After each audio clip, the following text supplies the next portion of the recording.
नमस्कार दोस्तों, स्वागत है आपका हमारी कहानी लव स्टोरी पार्ट 2 में।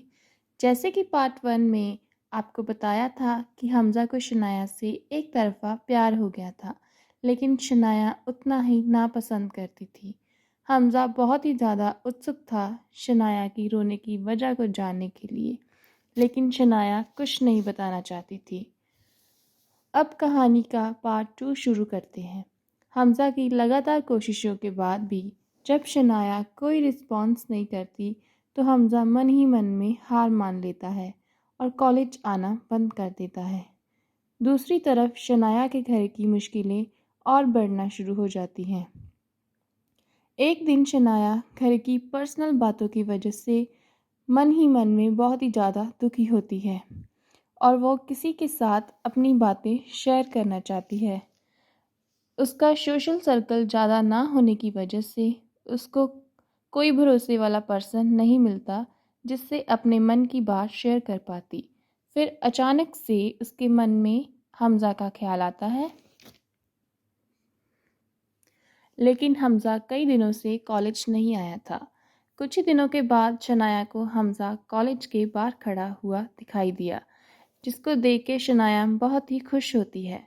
शनाया कॉलेज की बस से उतरकर हमज़ा की तरफ आती है। हमज़ा को ये एक सपने की तरह लगता है और सोचता है काश ये सच होता। लेकिन इतने में ही हमज़ा को बहुत प्यारी सी आवाज़ सुनाई देती है, हमज़ा। तभी हमज़ा अपने ख्यालों से निकल के हकीकत में पहुंचता है और जल्दी से शनाया की तरफ बढ़ता है। शनाया हमज़ा से पहले सॉरी बोलती है और उससे कोई ज़रूरी बात बताना चाहती है। वो बिना टाइम वेस्ट किए कॉलेज के लॉन में जाते हैं और बातें करना शुरू करते हैं। शनाया बताती है कि घर में उसकी सौतेली माँ है और उसके बाबा इस दुनिया में नहीं थे और उसकी दादी भी उसको सदा के लिए छोड़कर चली गई है, जिसकी वजह से वो बहुत परेशान है। अभी कुछ दिनों से उसकी सौतेली माँ उसे बहुत तंग कर रही है।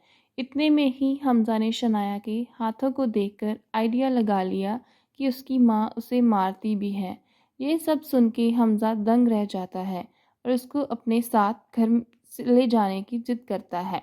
लेकिन शनाया उसको अपने सौतेले भाइयों के बारे में भी बताती है, जो कि उसकी माँ से भी ज़्यादा बुरे हैं। ये सभी बातें बता के शनाया कॉलेज से बाहर निकलती है और दोबारा मिलने का वादा करती है। नेक्स्ट डे कॉलेज में छुट्टी थी और हमज़ा बहुत ही बेसब्री से शनाया को मिलने के लिए तड़प रहा था। 2 दिनों के बाद जब शनाया को हमज़ा मिलता है तो फिर से उसे हौसला देता है इन सब चीज़ों से बाहर निकलने के लिए। लेकिन शनाया मजबूर हर रोज़ अपनी माँ और भाइयों से पिटाई करवाती है। देखते ही देखते शनाया और हमज़ा को चोरी मिलते मिलते 1 साल गुजर गया और दोनों की मोहब्बत बहुत ही गहराई में पहुंच गई। अचानक ही ये बात शनाया के भाइयों को पता चलती है।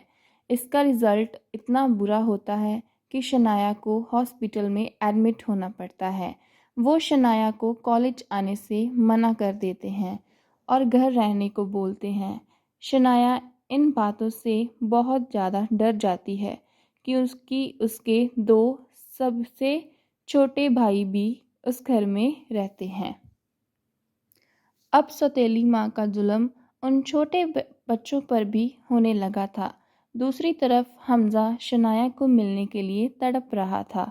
वो हिम्मत करके एक दिन शनाया के घर में पहुंच जाता है और शनाया को अपने साथ ले जाने की जिद करता है। और जब ये बात शनाया के भाइयों को पता चलती है तो वो हमज़ा की भी खूब पिटाई करते हैं। हमज़ा चाहता तो पैसे की पावर से कुछ भी कर सकता था, लेकिन शनाया अपने सके छोटे भाइयों का वास्ता देकर हमज़ा को चुप करा देती है। मजबूरन हमज़ा उस घर से वापस लौट जाता है, लेकिन उससे वापस आने का बोलकर जाता है। 1 हफ्ते के बाद फिर से शनाया के घर जाता है तो उसके भाई उसको धक्के मार के बाहर निकालने की कोशिश करते हैं, लेकिन हमज़ा शनाया से बिना मिले वापस नहीं जाता। जब वो शनाया को देखता है तो दंग रह जाता है, क्योंकि शनाया की एक बाजू टूटी हुई थी और वो लंगड़ा के चल रही थी।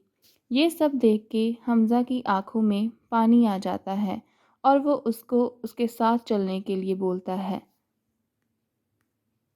पर हैरानी वाली बात होती है कि शनाया हमज़ा को पहचानने से मना कर देती है। हमज़ा उसको सारी पुरानी बातें याद करवाने की कोशिश करता है, लेकिन शनाया को कुछ याद नहीं होता। इतने में शनाया के भाई हमज़ा को धक्के मार के घर से बाहर निकाल देते हैं। इसके बाद हमज़ा रुकने वाला नहीं था।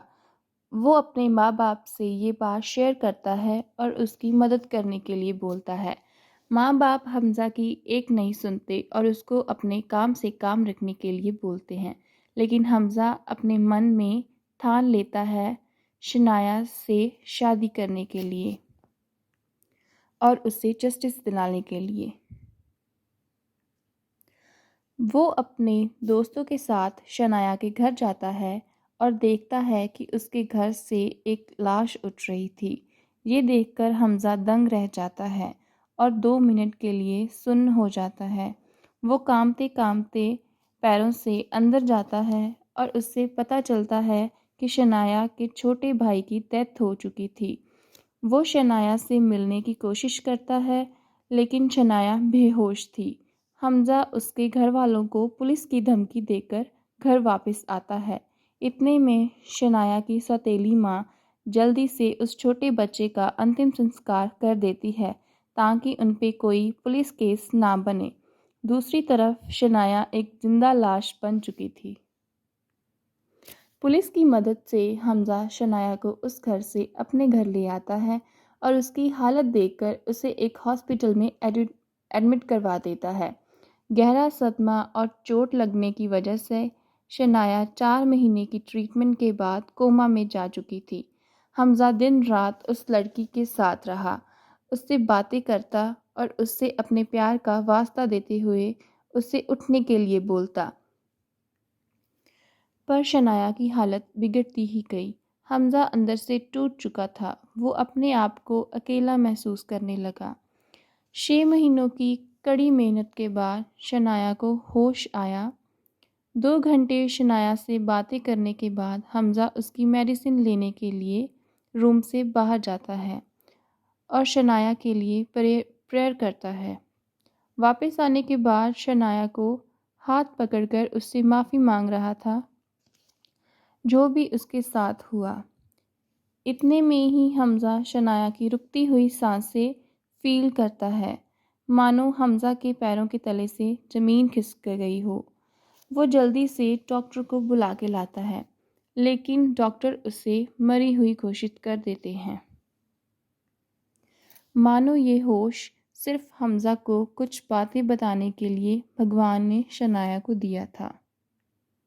हमज़ा का सब कुछ ख़त्म हो चुका था और वो एक ज़िंदा लाश बन गया।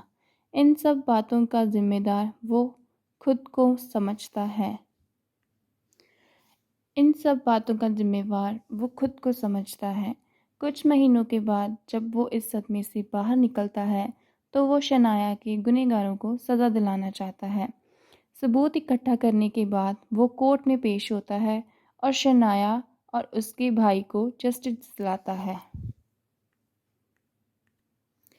सज़ा के तौर पे शनाया की सौतेली माँ और भाइयों को उम्र कैद की सज़ा हो जाती है और हमज़ा सारी उम्र शनाया की याद में निकाल देता है। आपको ये हमारी कहानी कैसी लगी हमें कमेंट करके ज़रूर बताएं। मिलते हैं एक नई कहानी के साथ। Good bye.